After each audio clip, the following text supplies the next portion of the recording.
Hybrid में देखो कोई बैठा हुआ है तो उनको भेज दो। अच्छा जी,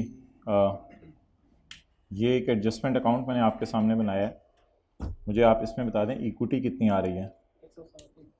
160 और गुडविल 70। ये वैसे ही मैंने आपके सामने एक एडजस्टमेंट अकाउंट बनाया है। अच्छा जी, इसके दो नाम हैं 160 के। Equity of S on acquisition date, equity of S on,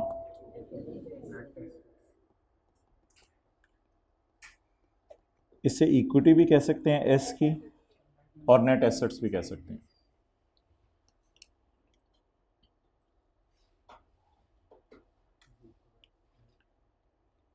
इतने से पोर्शन का नाम है book value of net assets. यानी अभी सब्सिडरी के एसेट्स को हमने मार्केट वैल्यू पे नहीं लेके गए।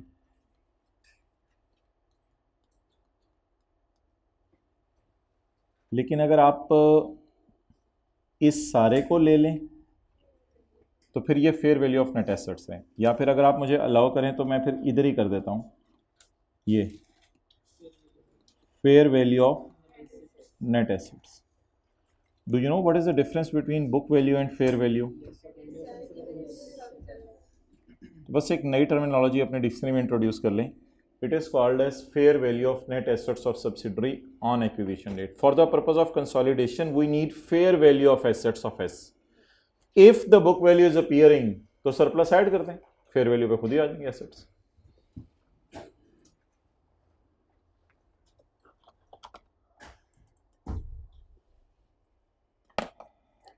What is the book value of net assets? 150। What is the fair value of net assets? If book value and fair value both are given, what should I prefer? Maybe in MCQ he gives me book value and fair value.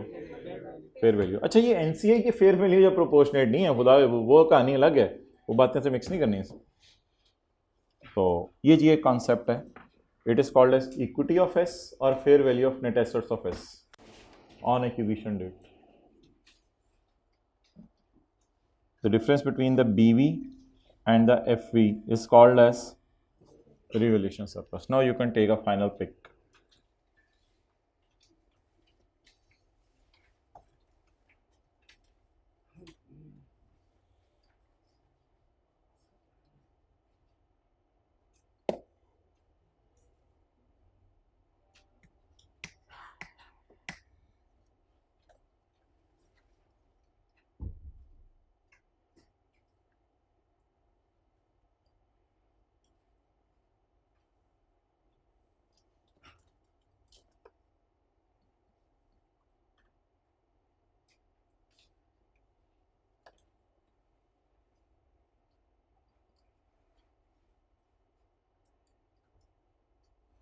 We will compare fair value of net assets with investment and NCI to calculate a goodwill.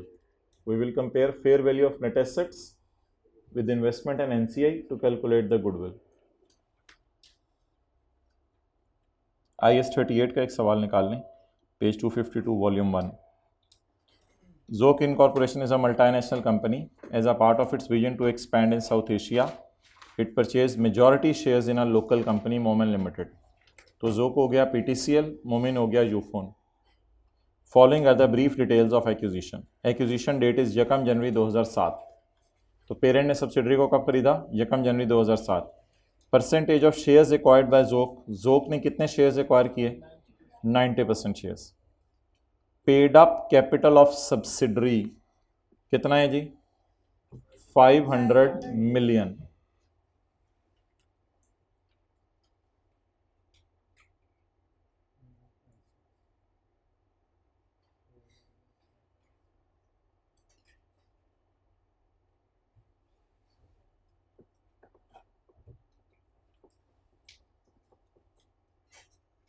Okay, I have converted the data in rupees in million. Share capital of Momin is 500 million. Total share capital of Momin is 500 million.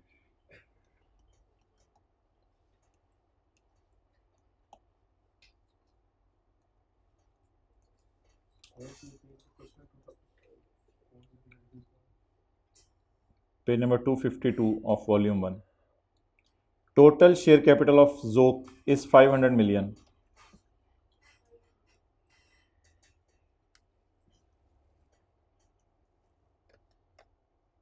करें note, या तू सफ़े की उल्टी side पे note करे, हाथ दोगी, यही करता रहेगा पूरी क्लास में. रजिस्टर पे नोट कर, घर जाके स्टेपल कर लीजिए सफ़ा 7.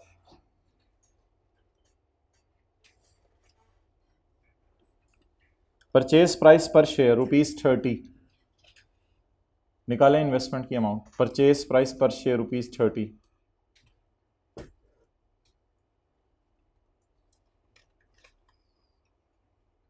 जल्दी इन्वेस्टमेंट की अमाउंट बताएं.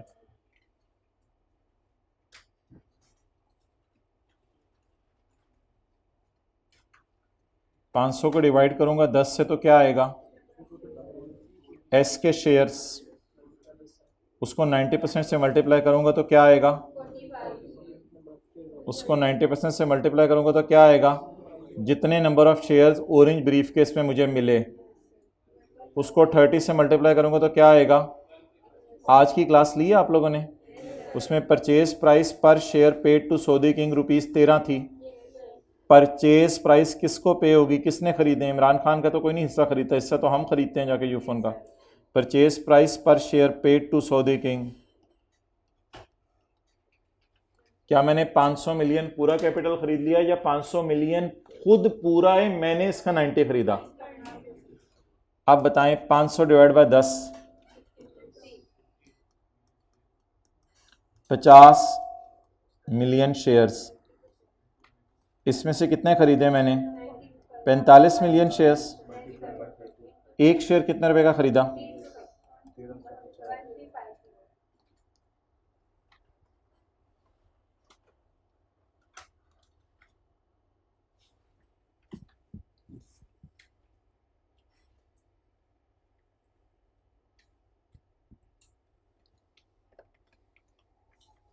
तो बड़े हो जाए ना, ज़रूरी तो नहीं कि वो बैलेंस शीट ही बनी होगी और सारा डाटा आपको दिया होगा.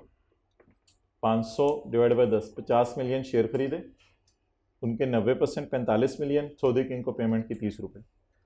नेट एसेट्स ऑफ मोमिन इज 650, 2006 की फाइनेंशियल स्टेटमेंट के मुताबिक 31/12/6 होगा ना. नेट एसेट्स ऑफ मोमिन यकम जनवरी 7 को. प्री आर नहीं दी हुई, फंस गए हम, हमें मजबूरन यही डेटा लेना पड़ेगा. प्री आर पूरे सवाल में नहीं दी हुई. जब प्री आर ना दे तो शेयर कैपिटल दिया हुआ है, लेकिन प्री आर फिर भी हमें निकालने की कोई ज़रूरत नहीं, बस हमें कोई चीज़ चाहिए होगी, हम वही उसी से खेल लेंगे. Net assets 650, fair value of net assets भी इसने इनकम्प्लीट दी है, अदर देन इंटेंजिबल. इंटेंजिबल को फिर देख लेंगे. कहते हैं fair value of net assets of मोमिन 650 भी गिवन है, 1100 भी गिवन है. 650 भी गिवन है, 1100 भी गिवन है. क्या पसंद करेंगे? 650 भी गिवन है, 1100 भी गिवन है. बस 650 को इग्नोर करें, थोड़े में लीव इट, 1100 ले लें. Book value of net assets of S as on 31/12/6 is 650. However अगर ये फेयर वैल्यू है तो फिर वो कौन सी वैल्यू होगी? इसके साथ तो उसने फेयर वैल्यू लिख लिया ना, तो दो वैल्यूज दे दी उसने. कहते हैं मोमिन के एसेट्स की वैल्यू. सर आपको कैसे पता चला? Acquisition date as per 2006 audited financial statement 31/12/6 की वैल्यू है. तो what is this? BV of net assets of net assets of subsidiary on acquisition date. And what is this? But इस fair value में भी उसने कंजूसी की है, एक्सेप्ट इंटेंजिबल्स. इंटेंजिबल्स की फेयर वैल्यू नहीं डाली इसमें, और ले लेंगे फिर अलग से कर लेंगे. तो एक चीज़ निकाल के उसने आपको ज़बरदस्ती फेयर वैल्यू देने की कोशिश की है. चलो जो गिवन है वो तो लो ना. इसको क्रॉस करें 650 को, 1100 पे गुजारा चलाएं. एक मैं चीज़ करने लगा हूँ, शायद आपको समझ आ जाए.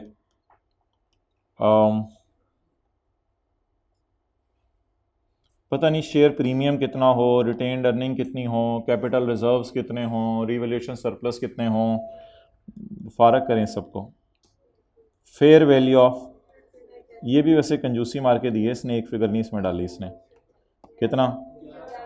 तो 650 को मैंने इग्नोर कर दिया, 1100 को ले लिया। दरमियान वाली फिगरें मुझे को निकालने की ज़रूरत नहीं है, मैंने कौन सी पूरी बैलेंस शीट बनानी है।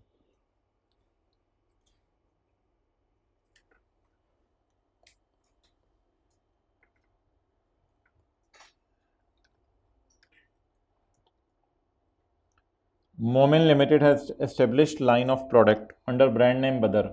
Has a line of brand, has का मानी होगा कि इसका इंटरनली जनरेटेड है। Has a line of products या has purchased a line of products, has a line of on behalf of parent. एक स्पेशलिस्ट ने ब्रांड की वैल्यू लगवाई है 100 million. It is expected that इसके बेनिफिट 10 साल तक आने हैं। बीवी नहीं अवेलेबल, क्या करें? फेयर वैल्यू अवेलेबल है, बीवी और फेयर वैल्यू का डिफरेंस सरप्लस बुक करना होता है। यार अभी तो मैंने बोला है हैज अ लाइन, तो ब्रांड इंटरनली जनरेटेड बुक्स में आ ही नहीं रहा होता। हैज अ लाइन या हैज परचेज्ड अ लाइन, तो जबरदस्ती बुक वैल्यू को जीरो एज्यूम नहीं करना। Book value is zero, why? Internally generated है। वी हैव अ ब्रांड, अब ज्यादा जहन तो इसी तरफ जा रहा है कि हमने जो है वो खुद बनाया होगा। हाँ अगर खरीदा होता तो बुक वैल्यू दे देता, खरीदा होता तो बुक वैल्यू दे देता। अब क्या करूं, बीवी और फेयर वैल्यू का कंपैरिजन करूं। कितना बीवी कितनी? जीरो, बीवी जीरो, किताबों में नहीं नजर आ रहा होगा। और फेयर वैल्यू कितनी? 100। तो वाइल कंसोलिडेशन एक एडजस्टमेंट होगी, asset debit revaluation surplus credit, 100 versus 0 कितना? मेरे ख्याल से now this 1200 is finally the fair value of net assets and it is correct one. Now it includes also intangible, because while giving this fair value उसने एक line लिखी थी excluding intangible. तो हमारे दिल में एक खलिश सी थी कि यार एसेट्स में तो इंटेंजिबल्स भी होते हैं, उसने वो खलिश पूरी की। इट इज इंक्लूडिंग इंटेंजिबल्स, ये इंटेंजिबल्स डाल के है। इसकी जनरल एंट्री बता दें, 100 रुपए की। Intangible asset debit revaluation surplus in working one credit.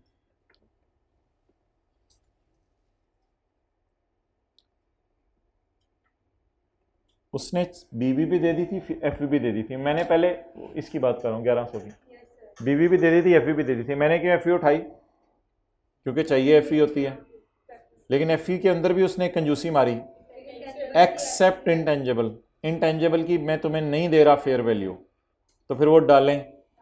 अब उसकी बीवी और फेयर वैल्यू को कंपेयर किया, वो जो सरप्लस की एडजस्टमेंट होती है, तो उसमें 100 रुपये का डिफरेंस आ रहा था, इसको इधर डाल दिया। आगे चलने से पहले गुडविल निकाल लें। ना ना ना ना, सबर हौसला। एनसीआई प्रोपोर्शनेट बेस पे, एनसीआई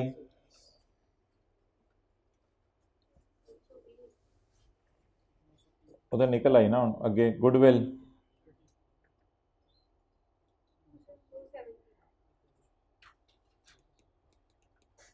पॉजिटिव 270।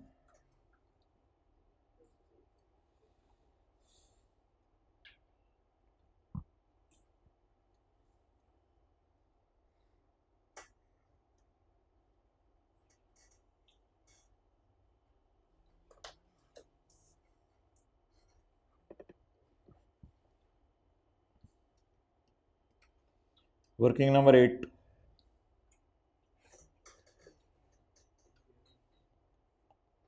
गुडविल का अकाउंट खोल रहा हूं मैं। पता नहीं सवाल वाला पागल है, उसने गुडविल का अकाउंट मांगा हुआ है।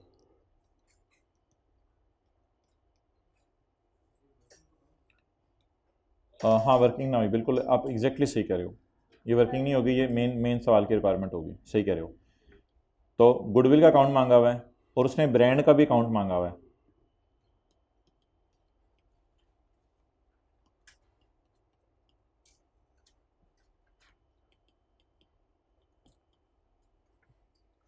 Brand debit surplus in working one credit 100 रुपया, और ये गुडविल। ये दोनों एंट्रीज 1 जनवरी 17 को ऑन एक्विजिशन डेट। किसकी किताबों में गुडविल नहीं आ रही थी? सेपरेट फाइनेंशियल स्टेटमेंट में हम ले आए, और ब्रांड भी आपको पता है हम ले आए किताबों के अंदर। 100 रुपये की एंट्री क्या हुई है? ब्रांड डेबिट और सरप्लस इन वर्किंग वन, इस वजह से ब्रांड मैंने डेबिट कर दिया। उसने 3 अकाउंट मांगे मेरे रिक्वायरमेंट में।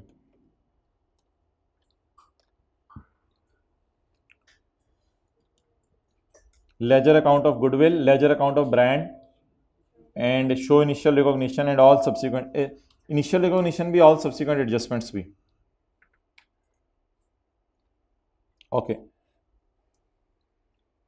Impairment test of goodwill and brand was carried out on 31 December 7, which indicated an impairment of 15 goodwill. इसका मतलब है, रुक जाएं, 31 दिसंबर 18 का डेटा ना देखें, 31 दिसंबर 7 पे बताएं क्या हुआ। An impairment test of goodwill and brand was perform, जिसमें सिर्फ क्या इम्पेयर हुई? गुडविल। सिर्फ क्या इम्पेयर हुई? गुडविल। कितने से? 50 से। Carry down 220। गुडविल अमॉर्टाइज तो हो नहीं सकती। बैलेंस शीट में हम 270 लिखते थे, -50 लिख देते थे। बैलेंस शीट के फेस पे 270 -50 कर लेते थे। इधर मैंने टी अकाउंट में कर दिया। ब्रांड को क्या करूं? 31/12/17 को इसके हाल पे छोड़ दूं क्योंकि इम्पेयर नहीं हुआ, या कुछ और करूं? ब्रांड को अपने हाल पे छोड़ दूं या कुछ और करूं? भाईजान ब्रांड की लाइफ दी हुई है, ब्रांड की डेफिनेट लाइफ है, तो इसको अमोर्टाइज करेंगे। ब्रांड की लाइफ कितने साल दी हुई है? माना कि इम्पेयर नहीं हुआ, बट ब्रांड की तो लाइफ होती है, तो लाइफ कितनी दी हुई है? 10 साल। तो इसको क्या करें?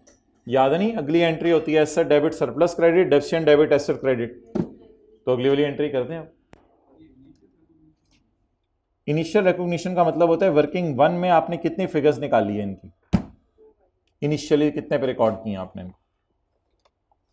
आप बताएं जी, ब्रांड को इंपेयर करूं या सिर्फ पहले साल अमोर्टाइज करूं?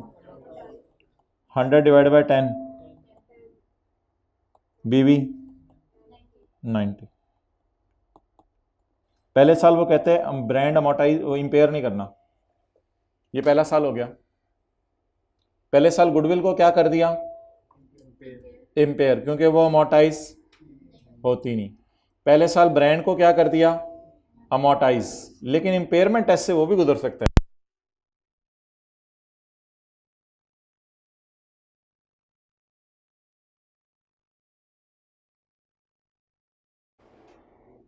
अगले साल इंपेयर हो गया ब्रांड और गुडविल के बारे में खामोश है। अगले साल इंपेयर हो गया ब्रांड, गुडविल के बारे में खामोश है, क्या करें?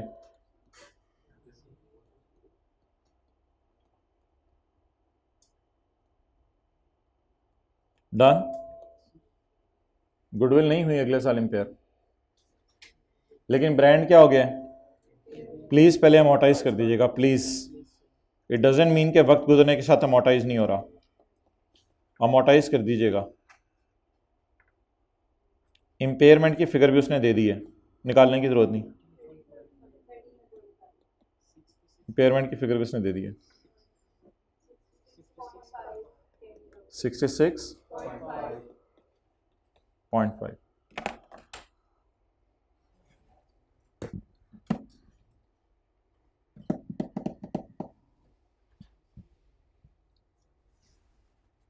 गुडविल क्या नहीं होती? अमोर्टाइज। तो मैंने दूसरे साल इंपेयर क्यों नहीं की? इंपेयर होना जरूरी तो नहीं है, इंपेयर हो। और इनटेंजेबल मस्ट क्या होता है? ये वाला ब्रांड। लेकिन अगर इसकी भी इंडेफिनेट लाइफ है तो ना कीजिएगा। इंपेयर कब होगा? जब कोई इंडिकेटर हो। तो सवाल ने इंपेयर करके दे दिया मुझे। चलें, 5 मिनट अब बच गए एमएफए की क्लास में, जिनकी है, मेरे ख्याल से इधर है कोई हाथ खड़ा करे? अच्छा, तो अब आपका मैं छोटा सा टेस्ट ले रहा हूँ। एक सवाल मैं आपको करा चुका हूँ, 5 मिनट में ये टेस्ट दे दें। ये मैं सवाल आपको क्लास में करवा चुका हूँ। पास पेपर का क्वेश्चन नंबर 8 ये मैं आपको क्लास में करवा चुका हूँ। मैं आपका छोटा सा इसका टेस्ट लेने लगा हूँ। क्योंकि उस वक्त हमने कंसोलिडेशन नहीं पढ़ी हुई थी। बिल्कुल तसल्ली से फोकस, सारी चीज़ें छोड़ छाड़ के इधर देखें। ये नहीं है आपके पास, पास पेपर का क्वेश्चन 8 है, पेज 248 पे। टेस्ट तो टेस्ट होता है ना, फिर आपके पास नहीं है। देखें इधर, साल के पहले दिन पेरेंट ने एक्वायर की है सारी शेयर होल्डिंग मैंगो लिमिटेड की। Done. There is no NCI for 1950, for 1950, for 1950, हिम्मत हौसला जज्बा, फॉर 1950। टेस्ट का सोल्यूशन साथ साथ करवाएं। ऑन यकम जुलाई parent acquire entire share holding of Mango for 1950, for 1950। Done.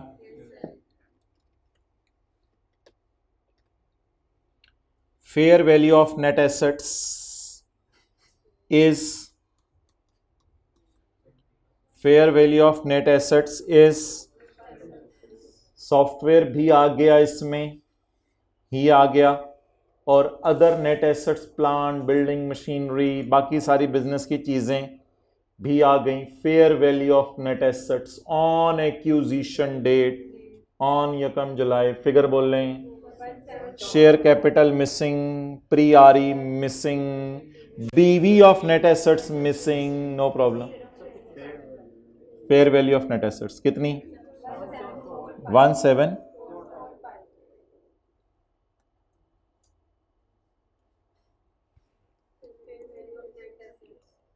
Fair value of net assets 200 जमा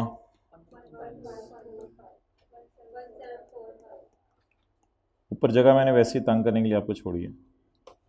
शेयर कैपिटल, आरई और पता नहीं क्या क्या, वो सारी चीज़ें जो आती हैं। Fair value of net assets is 1745। इसमें जो सॉफ्टवेयर है ना, इसको जब हमने नोट बनाना शुरू किया था IAS 38 को, तो सॉफ्टवेयर को 200 पे फिर ले गए थे हम नोट में। 200 रुपये की एडिशन है ना सॉफ्टवेयर की, हमारा तो नहीं है। किसका है? सब्सिडरी का। और सब्सिडरी को हमने इस साल खरीदा, तो हमारे इंटेंजेबल भी होंगे।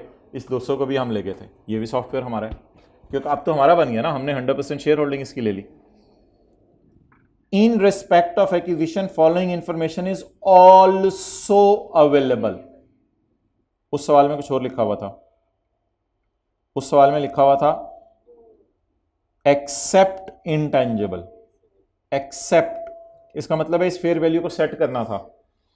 इस सवाल में भी ये लिखा हुआ है फॉलोइंग इंफॉर्मेशन इज, इसका मतलब है फिर मुझे डर है कि ये वाली फेयर वैल्यूज भी सही, इनको भी क्या करना पड़ेगा? सेट। लेकिन इधर सॉफ्टवेयर इसमें पड़े हुए हैं।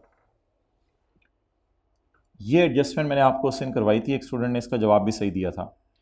टिल एक्विजिशन डेट, खरीदने तक, ML एक R&D कर रही है 80 मिलियन की, जिसको ML ने किताबों में नहीं रखा हुआ, because recording criteria was met on हमारे साल का पहला दिन। इससे पहले रिकॉर्डिंग क्राइटेरिया मीट नहीं हो रहा था। तो मैंने कहा था आप लोग समझा करेंगे 80 BV है, ब्लंडर है, 80 BV नहीं है, ये बुरी वाली रिसर्च है, डेवलपमेंट है। हाउएवर ऑन एक्विजिशन डेट हमने इसकी फेयर वैल्यू क्या डिटरमिन की? 95। एंट्री बताएं 95 की। Intangible asset debit, revaluation surplus in working one credit. ये कंसोलिडेशन में भी एडजस्टमेंट आएगी इंशाल्लाह। एक दो सवाल आने दें पास पेपर के, ये वाली adjustment as it is consolidation के सवालों में आ रही है। मुझे जरा ये लाइन पढ़ के बताएं, सब्सिडरी की किताबों में कितने का आ रहा है ये? वो 80 रुपये भाड़ में जाए यार, उसने एक्सपेंस में डालने हैं। मैं आपसे बुक वैल्यू पूछ रहा हूँ। ये याद है क्लास में कराया था सवाल, जरा हाथ खड़ा करें। इस क्लास में एकदम एक स्टूडेंट ने कहा था जी ये 95 ही फेयर वैल्यू ली जाएगी। और फेयर वैल्यू कितनी है? दोनों का डिफरेंस 95। एंट्री बताएं।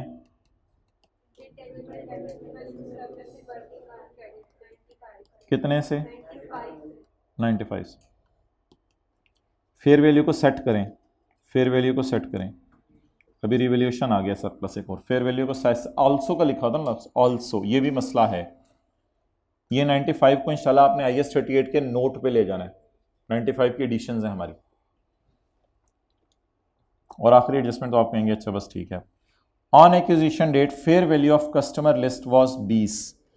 Fair value of ML's customer list, ये सब्सिडरी की अपनी कस्टमर लिस्ट है, नहीं उसने बताई बुक वैल्यू, क्या करूं? एक्सेलेंट। आपको पता है अपनी कस्टमर लिस्ट की बीवी होती 0 है। इसको मैं काट रहा हूं ताकि आप लोग तस्वीर ले लें एंड पे। अपनी कस्टमर लिस्ट की बुक वैल्यू कितनी होती है? 0 हो। अपनी कस्टमर लिस्ट की तो बुक वैल्यू होती 0 है। मुझे कैसे पता चला अपनी कस्टमर लिस्ट है? ML's customer list, ML's brand, ML's customer list, ML's method, ML's publishing title have a book value of 0 and fair value is 20. So what is the difference? Entry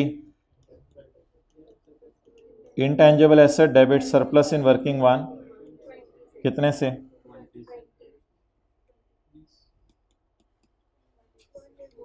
मैं दोबारा क्यों लिख रहा हूं fair value of net assets? Also लिखा होता ना लफ्ज, यानी कि मसला था उसमें 1860। इन सारी फिगर्स में से आपने इनटेंजिबल के नोट में क्या लेके जाना है? सिर्फ सॉफ्टवेयर, ये तो लैंड बिल्डिंग वगैरह होगी ना, और क्या लेके जाना है? ये कस्टमर लिस्ट 20 की लेके जानी है और R&D। ये सारी 3 चीजें आपने कहां ले जानी है? IS 38 के नोट पे। एक मिनट गुडविल निकलवा दें। NCI नहीं है। NCI क्यों नहीं है? और यार प्रोपोर्शनेट और बोंगी मार रहा है तू, हद हो गई यार। प्रोपोर्शनेट क्या बंदा है यार, ये हद होती है। अब वही एक्वायर्ड एंटायर शेयर होल्डिंग। आप बता दें जी गुडविल, और गुडविल को भी मुझे जरा हाईलाइट करवा दीजिएगा येलो हाइलाइटर से। ये भी इंटेंजिबल मुझे लग रहा है, ये भी इंटेंजिबल के नोट के फेस पे जाना है। ये 4 चीजें इंटेंजिबल के नोट के फेस पे जानी है। ये है वर्किंग वन। नहीं पहले सवाल की तस्वीर खींचोगे माय डियर, पहले सवाल की तस्वीर खींचोगे। Page number 248। एक मिनट जो मैंने की है बस वो मुझे कर देना। सब माय डियर, पेज 248। वॉल्यूम में नहीं लिखूंगा क्योंकि पेज 248 दूसरे में ये होगा ही नहीं।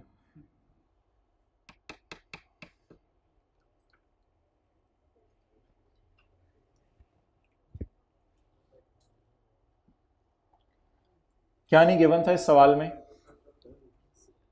नहीं, NCI नहीं। No share capital, no share premium, no pre आरी। मरता क्या ना करता, इस पे गुजारा करता। मरता क्या ना करता। इस फेयर वैल्यू में क्यों मसला था? Also available following information is, इसकी entry intangible asset debit surplus in working one credit, और इसकी एंट्री भी intangible asset debit surplus in working one credit. Solution की येलो वाली फिगर्स कहां जानी है? इंटेंजिबल के नोट पे।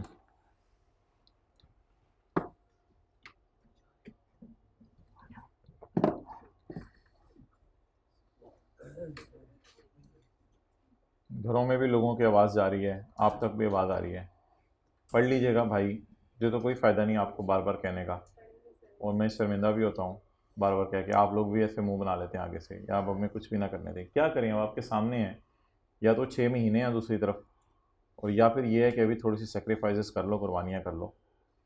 तो इट्स अप टू यू। एक लड़का मिला था बुध को, तो ऐसे उन्होंने पता नहीं कितनी कितनी, जाहिर बात है साल में 2 ईदें तो उसकी भी आई होंगी मेरे ख्याल से। चलें जाएं,